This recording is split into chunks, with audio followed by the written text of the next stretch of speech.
What's going on, everybody? Welcome back to the channel. It's Sorare Game Week 40. I'm going to share with you my lineups and a few tips that I've got for, as always, you guys to just run in your teams. Some guys that you've probably got and also some guys that you probably do not. Let's not waste any time. Let's jump into it.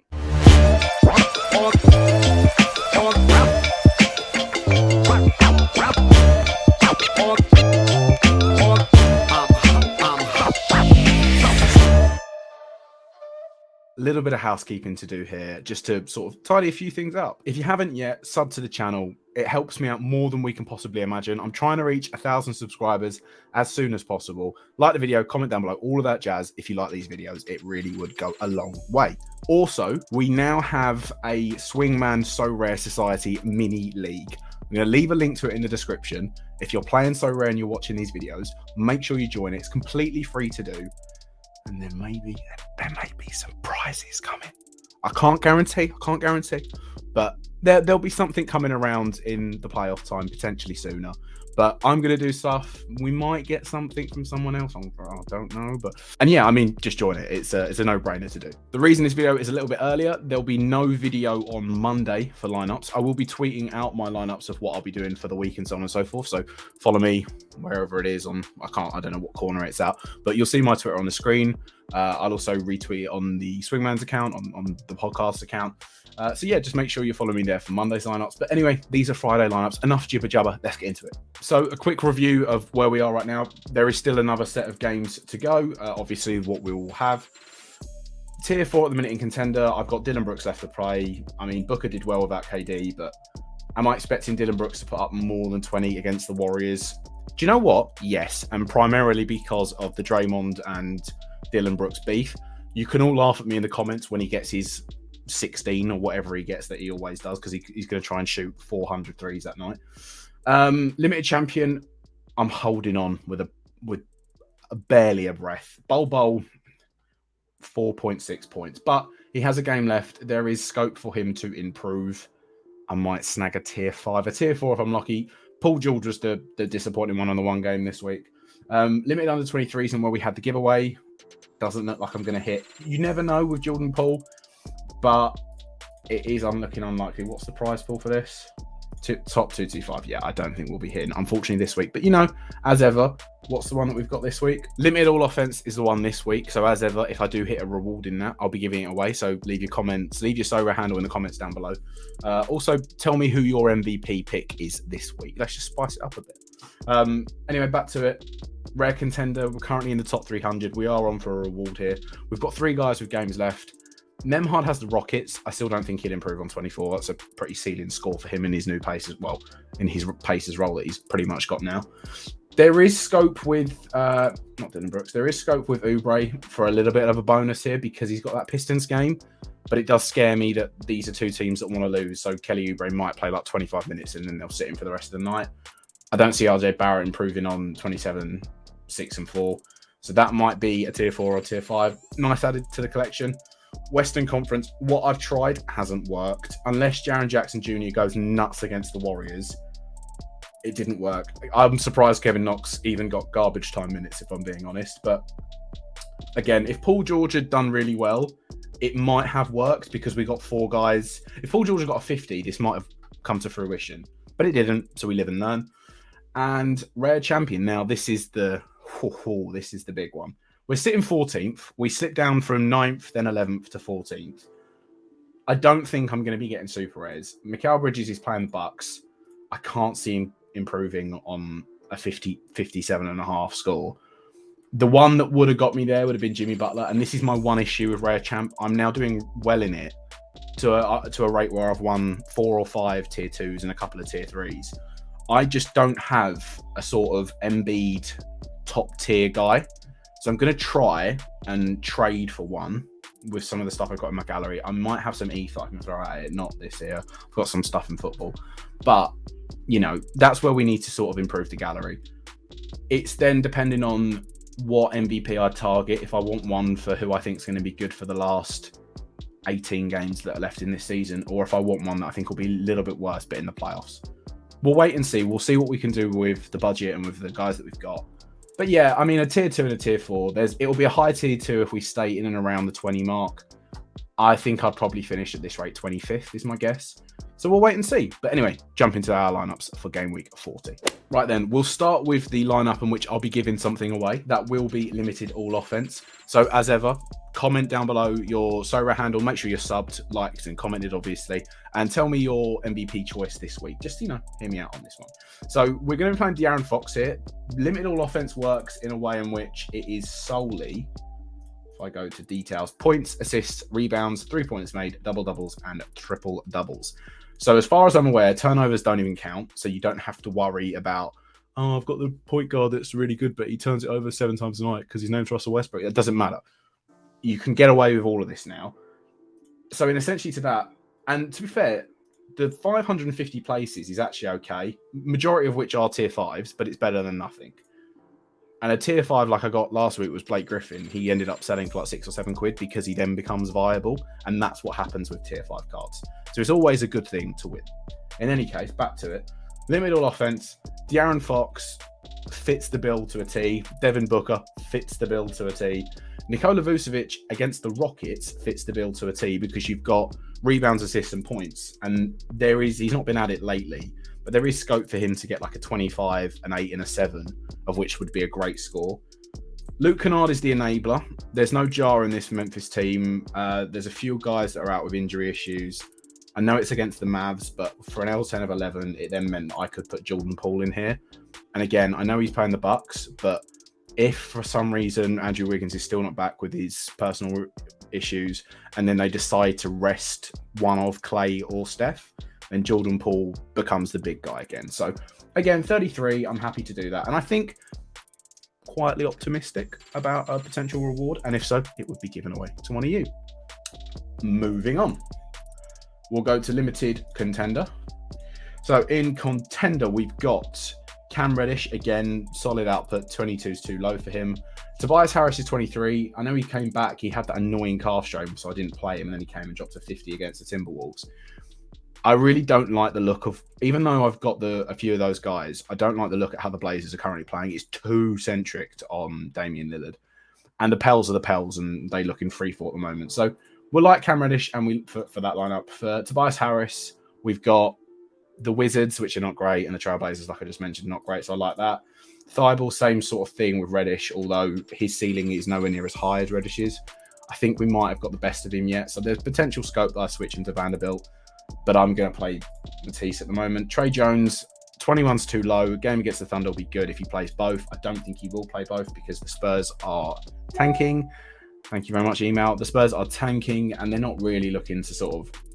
I don't even think they're trying to do competitive losses anymore. They've given up the jig. They're just losing flat out. So Trey Jones might be sat.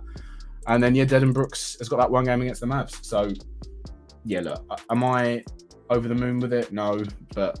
I'll take a Dylan Brooks in this lineup for it, considering I can't reach Vanderbilt. Limited Champione, the big dogs. Now, it looks like a Sixers stack from here, and that does worry me. But we've got Joel Embiid. He'll always be our MVP, especially with 2 games. D'Anthony Melton's a really good pick this week. He's projecting really well, especially if James Harden's out. But in general, he'll be fine again because I don't see... I'll be shocked if Tobias Harris and James Harden both play in these back-to-back games on this sort of schedule that they've got now. If so, Melton will normally slip into the 2 or the 3, but then that would then mean that Maxey would slip into the 1. And if that happens, there's a lot of room for ceiling games of him. 32 is about right, but there's scope in the 50s for him. Jeremy Grant at 30 at the moment, the way the Blizzards, I was about to say the Blazers are playing. He's great for that as well. 30 is, you've probably got another week or 2 of him with his L10 being okay, and then it's just average. And then Paul George, I'm doing it against myself. I don't know why I'm doing it. He's playing the Knicks, and that's the only logic in my head, even though the Knicks are doing well right now. He's playing the Knicks. Every guy wants to do well against the Knicks. So, yeah, and he fitted in the lineup quite nicely. So, yeah, we'll run him, and they're my 3 limited teams. Now we'll jump into the rare stuff. But before we do that, make sure that you're joined in the Swingman Sorare Society mini league. We've got a few guys in here. Shout out JD, I see you there. Loads of guys in here. Make sure you joined. I'll leave the link for that in the description down below. Anyway, rare stuff. So I've always banged on, play your best team and prioritize rare champion. This week, I'm not subscribing to my own thoughts because I looked at my lineup and I thought I could build a nice rare contender team, a nice rare Eastern Conference, I want to say it is this week. What's the random one? Rare Eastern Conference and rare champion. I noticed if I prioritized two of these, it really fell off on the other one, which is probably what I should do.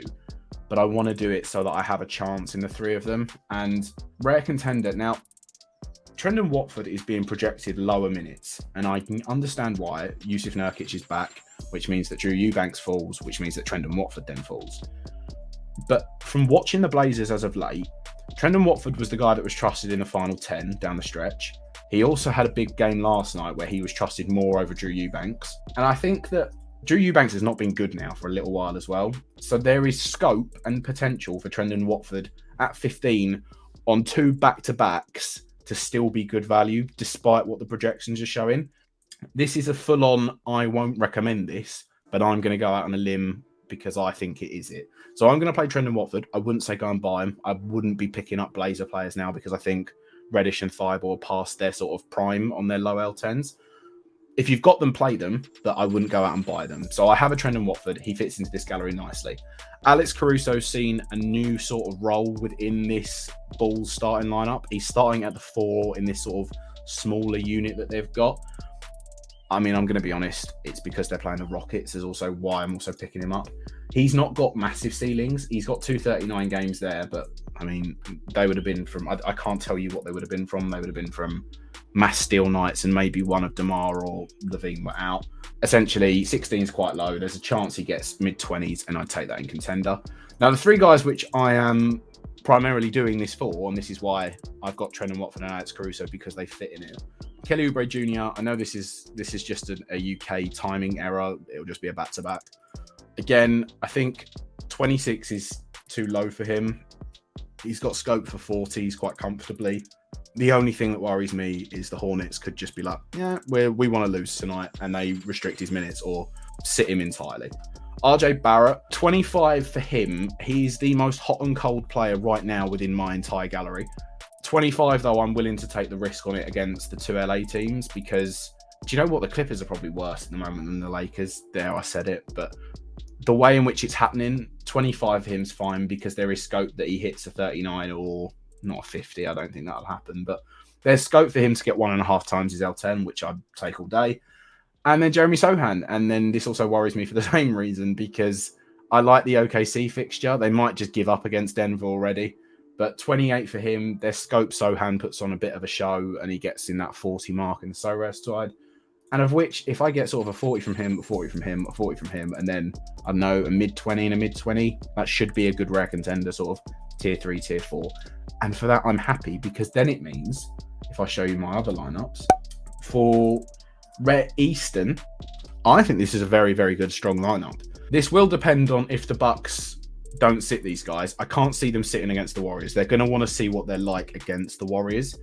Drew Holiday at 42 is too high, but he's my MVP. He fit in this lineup. I acquired him a couple of weeks back in anticipation for the playoffs. He's not going to, I'd be surprised if he gets any better than 42. He might get like a 45, but I'm not holding my breath for him. Jaylen Brown at 40, you're looking on the high side of him, but he's playing against the Hawks, and I really don't like how the Hawks look right now. Nembhard's got a game against the Pistons. The Pacers are going to win. If Nembhard don't do anything in the first half, like I've always mentioned, then you're looking like a barren score for him. But for 14, he then allows me to play Jimmy Butler with 2 games, and the Heat need to win these games. So Jimmy, down the stretch as well of late, has been putting up big-time scores. I don't see him... I'd give a 75% chance he plays both of these, but I'd want him to play in the Orlando game primarily, because if they've not got Wendell Carter Jr., if Wagner sits one of those games, then I'm looking at a Miami big-time score. And then Marcus Smart, same reason I don't like the Hawks, and he just allows me to play, and I prefer him over an Okongwu or a Caleb Martin. The thing that's been annoying about Marcus Smart as of late is he's picking up early fouls really frequently, which means then he's being sat because they've got so many options in the guard with Derek White or with Malcolm Brogdon, even a few other guys. But I'm not as worried because it will mean that his L10 is starting to come down a little bit more, which will make him more usable in the future. And even at 26, I quite like this sort of matchup with him. There is scope as well that DeJounte and Trae Young will mean that he can get a few blocks and steals, which I like for him. And then also the assists that come from Smart. This is a top 140 payout competition.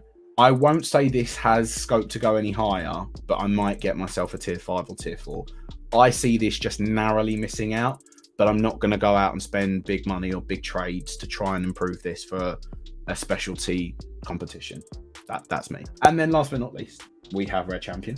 And Red Champion, now I'm trying to get one guy with an L10 of 28 before this drops. I'm trying to pick up a Chris Middleton, not just for the playoffs. I do like the fact that they're playing the Warriors and he needs to start getting a run of games in him. I don't hate Gary Trent Jr. in this Lakers game, but he's been terrible the last 2 games. So have the Raptors in general. Upon which, if I see that Wendell Carter Jr. is back, I might play him, or I might just swap him out and play this other Marcus Smart card that I've got. I've got 2 of them because I won one. Cam Reddish, like I said, 22 is too low. Jeremy Grant, 30 is a bit too low. I really like Anthony Edwards against Brooklyn this week. I know that my 2 guys here are playing against each other with Mikal Bridges and Edwards. I really like Edwards on the Brooklyn game. I think there's going to be high scope for a high scoring game. Like I can see this being a 120, 130 sort of game. Famous last words, I know. But in any case, I think with Edwards, they need this sort of barren run from him they don't need a barren run. They need some big time scores from him. And, you know, it's in Brooklyn, it's v Brooklyn. There's always going to be a show there for them. So I'm liking the Anthony Edwards pick. And then Mikal Bridges. He's at 22. He's at 42. He's my MVP. He's got 2 games. He is the Brooklyn Nets main guy, and it isn't close. He has ceiling games on the 70 mark. Even then, he can get up in the 40s and the 60s, the 50s and the 60s. So I don't hate him.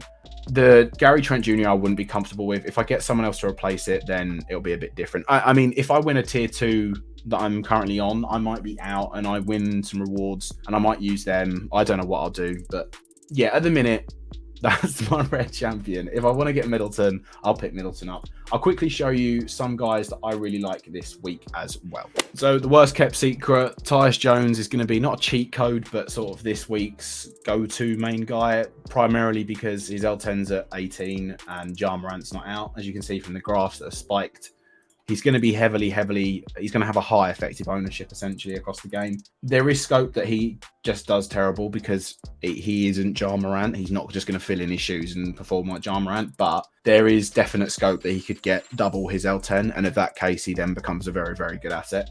Again, I'm not going to recommend that you go and pick one up. You're looking at sort of £100 mark on the rares and 20 quid on the limiteds, whereas actually it's floor price. It would have changed from it. Yeah, if you look at as sort of 2 weeks ago, you're looking at paying 4x's price, and I personally wouldn't do it. I can see the benefits of it. If you have a stellar lineup of 4 guys, and you have an L10 of 18 left, then maybe you can validate it, and it is then worth doing. But for me, no, I'd swerve buying him. But if you've got him, definitely utilize him in your best lineup. OG Anunoby is another one here. If we go through, I think he has just the 1 game against the Lakers, but the way in which the Raptors have been playing in terms of his form and everything like that, if we look at the SO5s, he's been putting up 26, 29, 40, 31. At 21, I think it's worth the gamble, especially with how the Lakers are at the moment. They're flip-floppy. You can't really tell where they're going to go. And I like the matchup that OG Anunoby is going to be getting against the Lakers. My third one would be Rudy Gobert this week. I think at an L10 of 32, he's in a sweet spot, which enables you. He's like that Jeremy Grant level. He's a great option to have as that 3rd guy that's in your main team along with other people. Rudy Gobert, I'm not a fan of Rudy Gobert in general basketball practices of wanting to win chips. I don't think his game necessarily translates well enough to that manner. But for SO5 and so rare terms, I think he's a great little one because for 32, he's got scope to not get double, but 1.7x. And especially against the Nets, where he'll be playing your Nick Claxtons of the world, and Ben Simmons won't be playing anyway. I'd fancy a Rudy Gobert on a Nick Claxton all day long. There's a couple of steals in there. There's a few blocks in there. A double-double easily in there for him. So I think he's a great one as well. And also will help you come playoffs. So that if I was going to go out and buy one, and none of this is financial advice, but Rudy Gobert would be the one that I could justify this week. Depending on, so like where are we looking at? This is his 3-day average is 52 on the rare market. And he's not that necessarily up. Like he's up, but it's not. If you put in offers and trades for that, you could probably get him in and around his ownership for it. So that's that. We're gonna finish that one there. I have to edit this up and I'm doing stuff and I need to get away. Make sure you join in the Swingman League that we've got. I'll leave that in the description down below. Also, make sure that you leave your Sorare handle and your favorite MVP pick this week to be in a chance with the limited offensive giveaway. Smash the sub button if you're liking all the Sorare videos that we're doing. I'll be having my market video come out. I've had a few guys tweet me on Twitter. I've had some guys leave comments below on the YouTube videos. I will be doing a market breakdown and just sharing sort of my thoughts on where the Sorare market is right now, if it's in a place of which I'm really worried about it. Spoiler alert, I'm really not. So yeah, good luck with your lineups this week. I hope you do score big points and win those big rewards. And yeah, I'll catch you in the next video. Thank you very much for watching. Peace.